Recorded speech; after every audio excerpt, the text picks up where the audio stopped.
अच्छा, 1 मिनट के लिए जरा अपने आसपास देखिए। क्या कोई ऐसी चीज दिख रही है जो चट्टानों से ना बनी हो? सोचना थोड़ा मुश्किल है ना? क्योंकि सच तो ये है कि हम एक ऐसी दुनिया में रहते हैं जिसे बनाया है कुछ अदृश्य खनिजों ने। तो आज हम उन्हीं छिपे हुए हीरोज की दुनिया में झांकने वाले हैं। तो चलिए एक बहुत ही आम सी चीज से शुरुआत करते हैं। कुछ ऐसा जो हम सब हर रोज सुबह इस्तेमाल करते हैं। कभी सोचा है कि जो टूथपेस्ट हमारे दांतों को इतना साफ और चमकदार बना देता है, उसके अंदर असल में है क्या? यकीन मानिए, इसका जवाब काफी हैरान करने वाला है। नहीं, ये कोई कॉम्प्लिकेटेड केमिकल जादू नहीं है। दांतों को साफ करने और चमकाने वाली ज्यादातर चीजें असल में पिसी हुई चट्टानें और मिनरल्स यानी खनिज हैं। जी हाँ, इसका मतलब ये हुआ कि हम हर सुबह सचमुच अपने दांतों पर चट्टानें घिसते हैं। तो दिन की शुरुआत ही चट्टानों से ब्रश करने से होती है? कमाल है ना? लेकिन ये कहानी सिर्फ टूथपेस्ट पर खत्म नहीं होती। बाथरूम कैबिनेट से लेकर हमारे आसपास की पूरी दुनिया में जमीन से निकले ये छिपे हुए तत्व हर जगह मौजूद हैं। टूथपेस्ट में हर मिनरल का अपना एक खास रोल होता है। जैसे सिलिका और चूना पत्थर, ये एक तरह के अपघर्षक हैं, मतलब ये दांतों को रगड़कर साफ करते हैं। फिर है फ्लोराइड, जिससे मिलता है फ्लोराइड, जो कैविटी होने से रोकता है। टाइटेनियम ऑक्साइड पेस्ट को वो सफेद रंग देता है। और अभ्रक, अरे वो तो बस थोड़ी सी चमक के लिए है। अब सोचिए जरा, अगर सिर्फ बाथरूम ही खनिजों से इतना भरा हुआ है तो हमारी पूरी दुनिया इन पर कितना ज्यादा निर्भर होगी। ये सिर्फ टूथपेस्ट की बात नहीं है। खनिज मतलब मिनरल्स हमारी आज की मॉडर्न दुनिया की वो अदृश्य नींव हैं जिस पर सब कुछ टिका है। ये बात सुनने में थोड़ी बड़ी लग सकती है, लेकिन ये 100% सच है। एक बार फिर से जरा चारों तरफ नजर दौड़ाइए। जिस स्क्रीन पर ये सब चल रहा है, जो कुर्सी है, घर की दीवारें, ये कुछ भी खनिजों के बिना बन ही नहीं सकता था। बड़ी बड़ी इमारतें, विशालकाय जहाज, हजारों किलोमीटर लंबी रेल की पटरियां और सड़कें, हमारी कारें, बसें, हर तरह के औजार और मशीनें, ये लिस्ट तो आप जानते हैं कभी खत्म ही नहीं होगी। ये सब कुछ धरती से निकले खनिजों से ही बना है। और कमाल की बात यह है कि ये सब चलते भी उन्हीं से मिली एनर्जी से हैं। और ये बात सिर्फ बेजान मशीनों और इमारतों की नहीं है। सबसे जरूरी बात तो ये है कि हम इंसानों को, बल्कि हर जिंदा चीज को खनिजों की जरूरत होती है।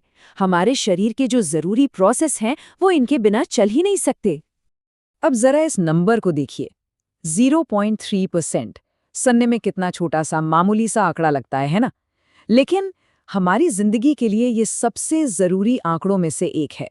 हम जो भी पौष्टिक खाना खाते हैं उसमें मिनरल सिर्फ 0.3% होते हैं। सिर्फ इतना सा। लेकिन इस छोटे से हिस्से के बिना हमारा शरीर खाने के बाकी 99.7% हिस्से को इस्तेमाल ही नहीं कर सकता। आप कह सकते हैं कि खनिज वो चाबी हैं जो बाकी सारे न्यूट्रिशन का ताला खोलती। ठीक है, तो अब तक ये तो साफ हो गया कि मिनरल्स कितने जरूरी हैं। पर सवाल ये उठता है कि ये हैं क्या आखिर? चलिए अब जरा गहराई में जाते हैं और देखते हैं कि साइंस की भाषा में इन्हें क्या कहते हैं।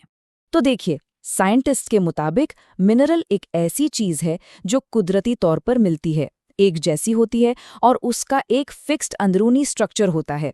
सीधे सीधे कहे तो ये कुदरत का एक बिल्डिंग ब्लॉक है जिसे किसी लैब में नहीं बनाया गया। और मिनरल्स में कितनी वैरायटी हो सकती है, इसका अंदाजा आप इसी बात से लगा सकते हैं। एक तरफ है दुनिया का सबसे कठोर पदार्थ हीरा, और दूसरी तरफ है टाल्क या चौक जैसा बिल्कुल नरम पदार्थ। और कमाल की बात यह है कि ये दोनों ही मिनरल हैं। अब इतनी सारी वैरायटी को समझने के लिए जियोलॉजिस्ट मिनरल्स को मोटे तौर पर 3 ग्रुप्स में बांटते हैं। पहले हैं मेटालिक यानी धात्विक, जैसे लोहा, तांबा, जिनसे मशीनें बनती हैं। दूसरे हैं नॉन मेटालिक, अधात्विक, जैसे नमक या अभ्रक, जो इंडस्ट्री से लेकर हमारे खाने तक में काम आते हैं।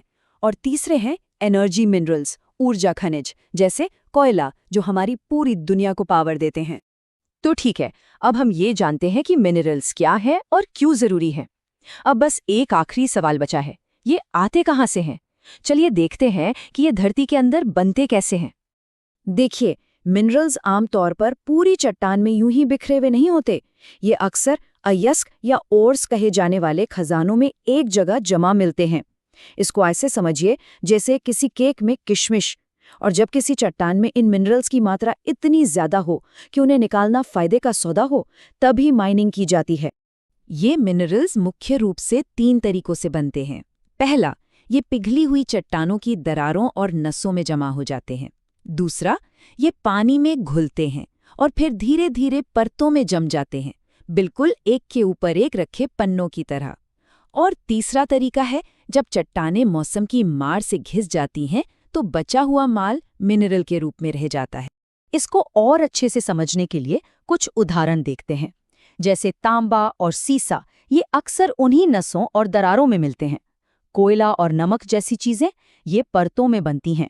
और बॉक्साइट, जिससे एल्यूमीनियम बनता है, वो चट्टानों के घिस जाने के बाद बचे हुए मलबे से बनता है। तो घूम फिर कर हम एक ही बात पर वापस आते हैं। हमारी ये पूरी दुनिया, हमारी सभ्यता, हमारी टेक्नोलॉजी, यहाँ तक कि हमारे शरीर की हर एक धड़कन उन खनिजों पर टिकी है जिन्हें हम जमीन की गहराइयों से निकालते हैं। हम सही मायनों में धरती की ही संतान हैं।